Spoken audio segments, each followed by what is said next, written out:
Bonjour à tous, je suis Antoine et bienvenue sur Wow Spoken French. Aujourd'hui, je suis dans un magasin bio avec Gabriel. Gabriel, regarde tous ces produits.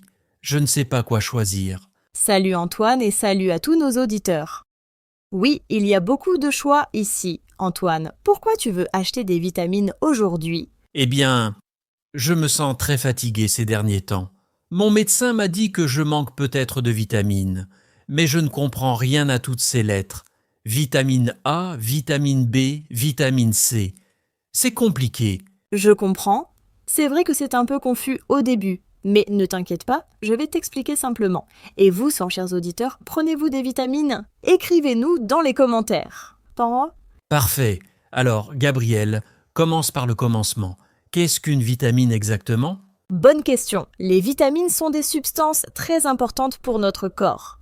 Notre corps ne peut pas les fabriquer tout seul, alors nous devons les trouver dans notre nourriture.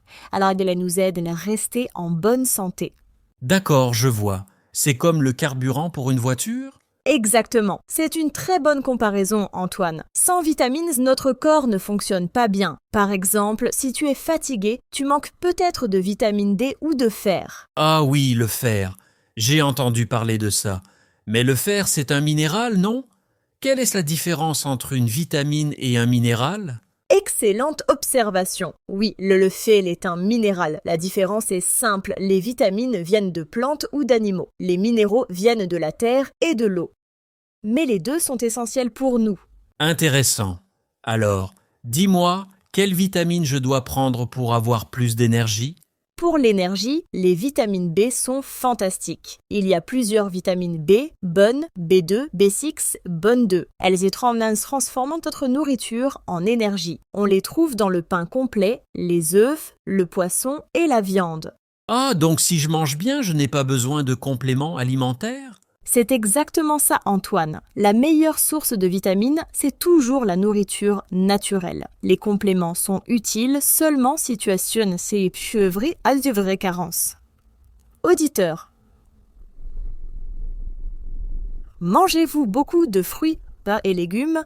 Dites-nous dans les commentaires. Et la vitamine C?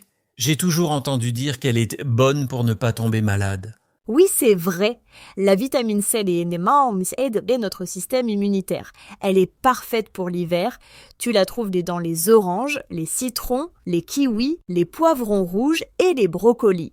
Les poivrons rouges? Je ne savais pas ça. Je pensais que c'était seulement dans les agrumes. Beaucoup de gens pensent ça. Mais en réalité, les poivrons rouges ont plus de vitamine C que les oranges. C'est surprenant, non? Incroyable! Bon, et la vitamine D, mon médecin a mentionné ça aussi. Ah oui, la vitamine D, c'est très important, surtout en hiver. On l'appelle souvent la vitamine du soleil parce que notre peau la fabrique quand nous sommes au soleil. Elle est essentielle pour nos os et nos dents. Donc en hiver, quand il n'y a pas beaucoup de soleil, nous pouvons avoir une carence? Exactement. En hiver, beaucoup de gens manquent de vitamine D. C'est pourquoi certains médecins recommandent des compléments pendant cette saison. On trouve aussi la vitamine D dans le poisson gras comme le saumon et les sardines. Je vois. Et les minéraux? Tu as parlé du fer. Qu'est-ce que le fer fait dans notre corps? Le fer est super important. Il transporte l'oxygène dans notre sang. Sans assez de fer, on se sent très fatigué et faible. C'est ce qu'on appelle l'anémie. Les femmes en ont particulièrement besoin. Et où trouve-t-on du fer? On trouve le fer dans la viande rouge, les lentilles, les épinards et les haricots. Mais attention, le fer des plantes est moins bien absorbé que le fer de la viande. Il faut manger des aliments avec de la vitamine C en même temps pour mieux l'absorber. C'est compliqué tout ça. Donc si je mange des épinards, je dois aussi manger une orange? Oui, c'est une bonne idée. Ou tu peux mettre de citron sur tes épinards.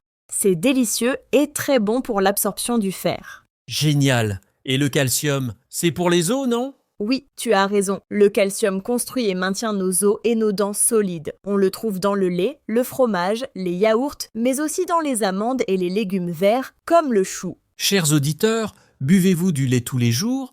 Partagez vos habitudes alimentaires avec nous. Bonne question pour nos auditeurs, Antoine. Et il y a aussi le magnésium. Beaucoup de gens oublient le magnésium, mais c'est vraiment important. Qu'est-ce que le magnésium fait? Le magnésium aide nos muscles et nos nerfs à fonctionner. Il aide aussi à dormir mieux et à se sentir moins stressé. Si tu as des crampes dans les jambes la nuit, tu manques peut-être de magnésium.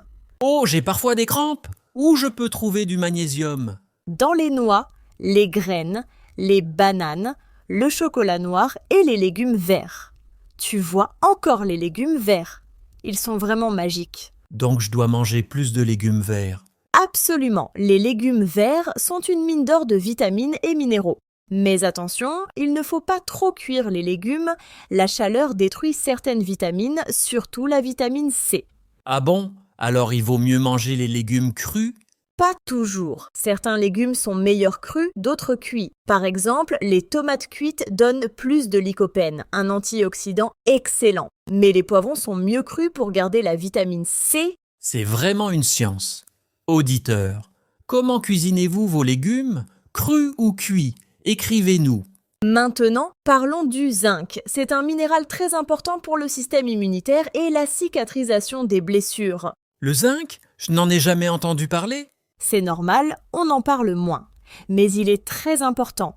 On trouve le zinc dans les huîtres, la viande, les graines de courge et les noix de cajou. Il aide aussi les hommes à maintenir une bonne santé reproductive. Intéressant. Et les antioxydants? J'entends souvent ce mot à la télévision.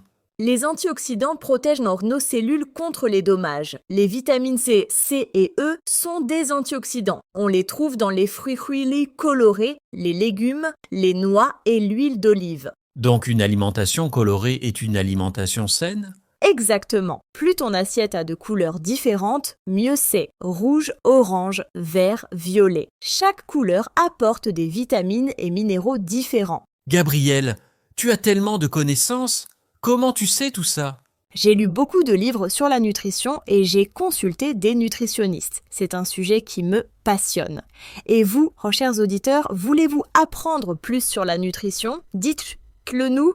Bon, maintenant j'ai une question pratique. Je vois tous ces flacons de vitamines ici. Dois-je vraiment les acheter? Écoute Antoine, si tu manges bien et varié, tu n'as probablement pas besoin de compléments. Mange des fruits, des légumes, des protéines, des noix, ton corps aura tout ce qu'il faut. Mais je suis fatigué en ce moment. Alors consulte d'abord ton médecin. Il peut faire des analyses de ou de sang pour voir si tu as vraiment une carence. Ne prends pas de compléments sans savoir si tu en as besoin. Trop de vitamines peut aussi être dangereux. Trop de vitamines peut être dangereux? Je ne savais pas. Oui. Par exemple, trop de vitamine A peut causer des problèmes au foie. Trop de fer peut être toxique. C'est pourquoi il faut toujours demander conseil à un médecin avant de prendre des compléments. D'accord, je vais prendre rendez-vous avec mon médecin. En attendant, je vais simplement manger mieux. C'est la meilleure décision, Antoine. Commence par ajouter plus de fruits et légumes à chaque repas. Choisis des aliments variés et colorés. Bois assez d'eau et sors au soleil pour la vitamine D. Gabriel, j'ai encore une question. Mon ami végétarien m'a dit qu'il doit faire très attention aux vitamines. C'est vrai? Oui, c'est vrai. Les végétariens et surtout les végétaliens doivent être très attentifs. Par exemple, la vitamine B12 se trouve presque uniquement dans les produits animaux. Sans elle, on peut avoir de graves problèmes de santé. Donc les végétaliens doivent obligatoirement prendre des compléments? Oui, pour la B12, c'est obligatoire. Ils doivent aussi surveiller leur apport en fer, en zinc, en calcium et en oméga 3. Mais avec une alimentation végétale bien planifiée et quelques compléments, c'est tout à fait possible d'être en bonne santé. Et les oméga 3? Tu n'en as pas encore parlé? C'est important? Oh oui, très important. Les oméga 3 sont des acides gras essentiels pour le cerveau et le cœur. On les trouve dans les poissons gras comme le saumon, le maquereau et les sardines, aussi dans les noix et les graines de lin. Mon grand-père prend de l'huile de foie de morue tous les matins. C'est pour les oméga 3? Exactement. L'huile de foie de morue est riche en oméga 3 et en vitamine D. Nos grands-parents avaient raison. Mais attention, elle a un goût très fort. Aujourd'hui, il y a des capsules plus faciles à prendre. Oui, je me souviens. Mon grand-père fait toujours une grimace quand il la boit. Chers auditeurs, vos grands-parents prenaient-ils de l'huile de foie de morue? Racontez-nous vos souvenirs.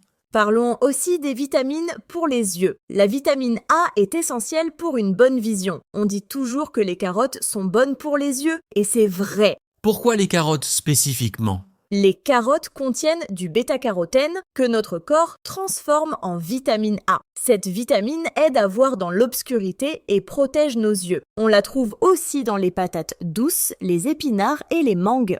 Donc si je mange beaucoup de carottes, je vais avoir une super vision? Pas exactement. Si tu as déjà assez de vitamine A, manger plus de carottes ne va pas améliorer ta vision comme des lunettes magiques. Mais si tu manques de vitamine A, alors oui, ça va beaucoup aider. Je comprends. Et pour les enfants ont-ils besoin de vitamines spéciales?